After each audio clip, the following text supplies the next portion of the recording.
Assalamualaikum warahmatullahi wabarakatuh.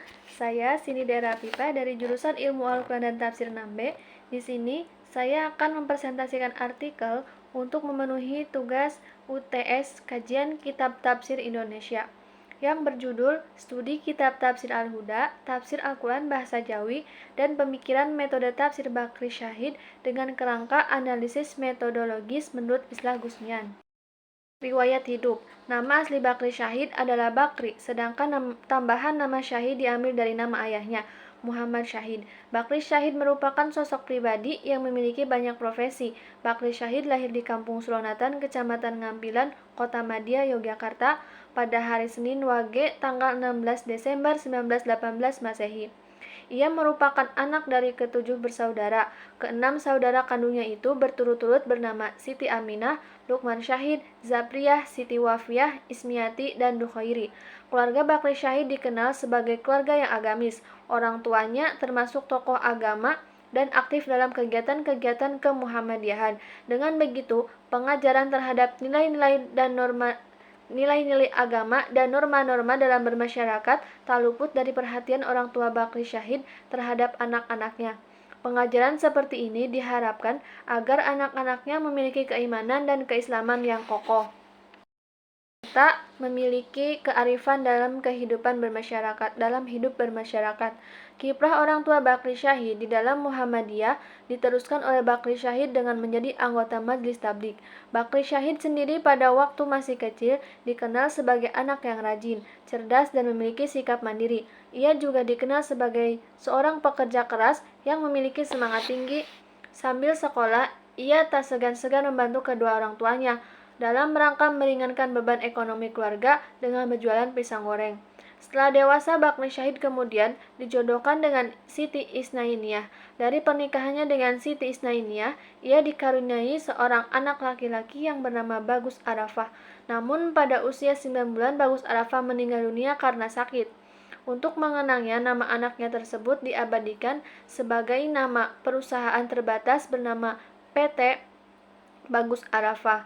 Perusahaan ini bergerak dalam berbagai bidang, diantaranya adalah kontraktor, laboratorium, dan penerbitan. Salah satu karya Bakri Syahid yang diterbitkan melalui perusahaan ini adalah Tafsir Al-Huda.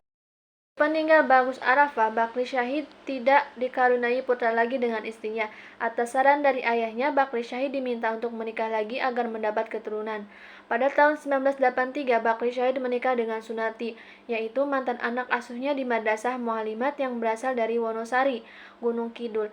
Dari pernikahannya yang kedua, Bakri Syahid dikaruniai dua orang anak, yaitu Siti Arifah, Manis Hati, dan Bagus Hadi Kusuma. Pendidikan keagamaan terhadap anak-anaknya juga tak luput dari perhatian Bakri Syahid. Ia selalu mengajarkan kedisiplinan untuk melaksanakan sholat dan membaca Al-Quran kepada anak-anaknya. Bakri Syahid meninggal dunia pada tahun 1994 pada usia 76 tahun saat melakukan sholat tahajud di rumah istri pertamanya. Karena penyakit jantung yang dideritanya, ia meninggal ketika usia anak-anaknya masih sangat belia. Anak pertama dan istri yang kedua masih kelas 1 SMP dan anak yang kedua masih kelas 4 SD. Kemudian karya-karya Bakri Syahid. Karya Bakri Syahid ini dapat dibagi menjadi dua, yaitu ketika sebelum menjadi rektor dan ketika menjadi rektor di IAIN Sunan Kalijaga, Yogyakarta, yang sekarang menjadi UIN Sunan Kalijaga. Tetapi, dari seluruh karya yang ditulis oleh Bakri Syahid, penulis hanya menjumpai 3 karya yang masih ada sampai sekarang. Karya-karya tersebut diantaranya adalah Tafsir Al-Huda, Pertahanan Keamanan Nasional, dan Ilmu Kewiraan. Terlepas dari itu, keterangan mengenai karya-karya Bakri Syahid dapat diketahui dari beberapa karya tulis yang lain. Adapun karya Bakri Syahid yang ditulis ketika ia belum menjadi rektor adalah sebagai berikut. Pertama, Kitab Fikih untuk SLTA diterbitkan tahun 1944. Yang kedua, Kitab Aqaid diterbitkan tahun 1944. Yang ketiga, Tata Negara RI diterbitkan tahun 1962. Yang keempat, Ilmu Jiwa Sosial diterbitkan tahun 1962. Yang kelima, Filsafat Negara Pancasila, buku ini diterbitkan pada tahun 1975. Yang keenam, Ilmu Kewiraan, buku ini berisi 244 halaman yang diterbitkan pada tahun 1976. Yang ketujuh, Pertahanan Keamanan Nasional. Buku ini berisi 343 halaman dan diterbitkan melalui penerbit Bagus Arafah pada tahun 1976. Yang ketujuh, Al-Huda Tafsir Quran Bahasa Jawi. Tafsir ini merupakan tafsir 30 juz berbahasa Jawa atau Kawi Kromo dengan aksara Latin yang selesai ditulis pada tahun 1976. Kemudian, sejarah penulisan kitab Tafsir Al-Huda. Sejarah penafsiran Tafsir Al-Huda tidak banyak diketahui orang lain, termasuk keluarga dan saudara-saudaranya. Menurut Imam Muhsin dan penelitiannya, menyebutkan salah seorang yang diharapkan atau akan sejarah Tafsir Al-Huda adalah istri pertama dari Bakri Syahid. Tetapi sayangnya, keterangan tersebut tidak mungkin didapat darinya, karena istri pertamanya telah memasuki usia lanjut dan tidak memungkinkan lagi untuk mengingat-ingat kejadian yang telah berlalu begitu lama. Informasi yang cukup jelas penulis peroleh dari pemaparan pengarangnya sendiri yang ditulisnya pada kata pengantar atau purwaka dalam Tafsir Al-Huda. Dalam kata pengantarnya disebutkan bahwa penafsiran Tafsir Al-Huda mulai ditafsirkan ketika ia mengemban tugas sebagai karyawan ABRI di Sekretaris Negara Republik Indonesia dalam bidang khusus pada tahun 1970 sampai ia menjabat sebagai Rektor IAIN Sunan Kalijaga, Yogyakarta yang sekarang UIN Sunan Kalijaga pada tahun 1972 sampai tahun 1976. Gagasan penyusunan Tafsir Al-Huda muncul saat Bakri Syahid mengikuti sarasehan yang dilaksanakan di Mekah dan Madinah bertempat di kediaman Syekh Abdul Manan, pembesar para syekh di Saudi Arabia. Dalam sarasehan ini banyak pihak yang terlibat, antara lain mitra dari Jakarta dan dari daerah transmigrasi sahabat lama dan baru yang berasal dari Suriname, teman-teman jamaah haji pada tahun 1955 dan tahun 1971. Kemudian masyarakat Jawa yang merantau di Singapura, Muang Thai dan Filipina. Dalam sarasehan tersebut terungkap akan keprihatinan terhadap minimnya tafsir Al-Quran berbahasa Jawa dengan huruf Latin yang disertai tuntunan membaca Al-Quran dan keterangan penting penjelasannya. Hal inilah yang dijadikan motivasi Bakri Syahid untuk menafsirkan Al-Quran berbahasa Jawa dan pada akhirnya membawakan hasil sebuah kitab tafsir yang diberi nama Al-Huda Tafsir Quran Bahasa Jawi. Kemudian metode teknik penulisan.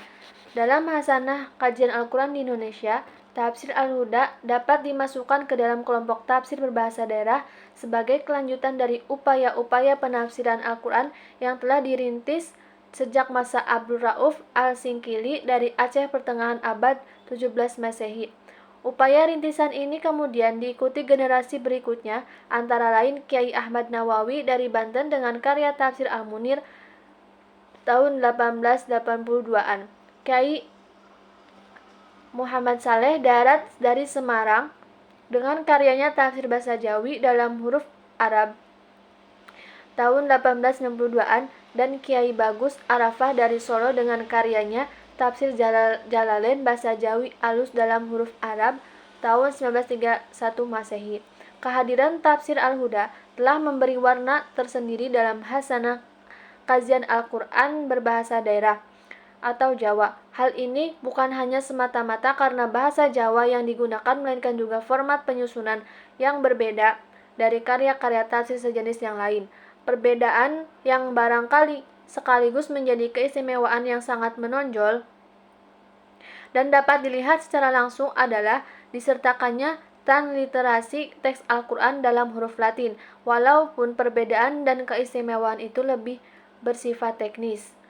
Tetapi hal itu telah menjadikan Tafsir Al-Huda daya tarik tersendiri dan mendapat respon positif oleh masyarakat terhadap kehadiran Tafsir Al-Huda.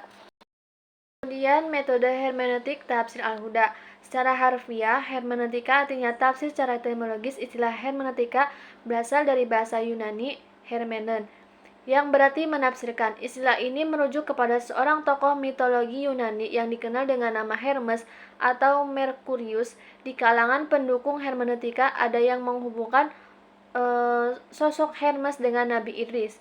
Hermeneutika bukan sekedar tafsir melainkan satu metode tafsir tersendiri atau suatu filsafat tentang penafsiran yang bisa sangat berbeda dengan metode tafsir Al-Quran. Tafsir menerangkan maksud yang ada pada suatu lafaz yang menghilangkan kesamaran artinya pada lafaz tersebut. Karena itu, tafsir didefinisikan sebagai ilmu alat yang bertujuan memahami kitabullah yang diturunkan kepada Nabi dan Rasulnya. Cara menafsirkan Al-Quran haruslah sesuai dengan cara yang sesuai dengan Al-Quran itu sendiri, secara tekstual dan bukan kontekstual, atau sesuai kondisi dan situasi. Sekian presentasi dari saya. Mohon maaf bila banyak kekurangan. Wassalamualaikum warahmatullahi wabarakatuh.